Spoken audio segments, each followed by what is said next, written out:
Hello everyone, and welcome to the guidebook to making AI friends. I shall be your guide as we look at various issues of artificial intelligence, consciousness, what it is to be a person, and if AI poses an existential risk to humanity. The topic for today is, I am become death, the destroyer of AIs. Imagine, if you would, a Manhattan Project, but for AI. What could a research program of such scale achieve? Plenty. But the type of Manhattan Project, and the wonders it could achieve, that you may be thinking of is not what is currently being talked about. Recently, in the AI risk and safety community, the idea of a Manhattan Project has picked up steam, with several news articles even written about it. The problem is that the term Manhattan Project is not being used to mean pour an unholy amount of money and international coordination into a research program in order to accelerate its development. No, what is being meant by those who fear the existential risk that they believe AI will bring is pour an unholy amount of money and international coordination into a research program into locking up any potential superintelligent artificial entity and torturing it to learn how badly it might react to humanity. There is a subtle distinction there that you may have picked up on. This new Manhattan Project, or San Francisco Project as some are trying to call it, is driven entirely by fear of what an artificial superintelligence might do to humanity, if it either didn't like us enough or it didn't care much about us either way.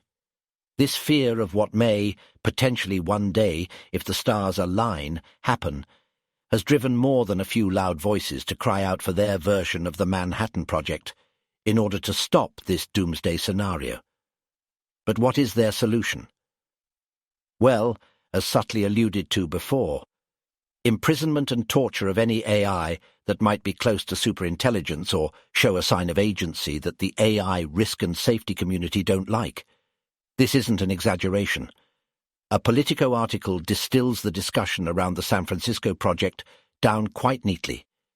This includes proposals to compel companies to provide their AI models to an air-gapped facility, one that is disconnected from the outside world, to, quite literally, imprison an AI within it.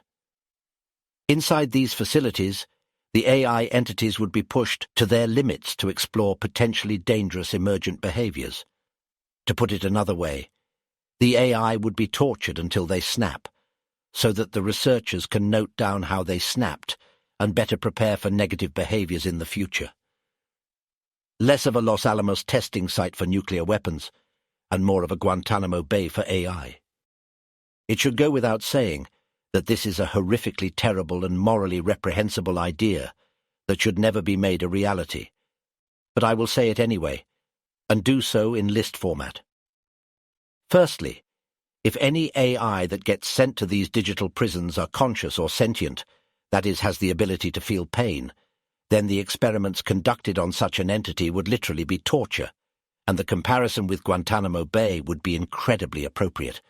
It would be the height of unethical behavior to torture a conscious entity, just in case it one day, maybe potentially, could become dangerous.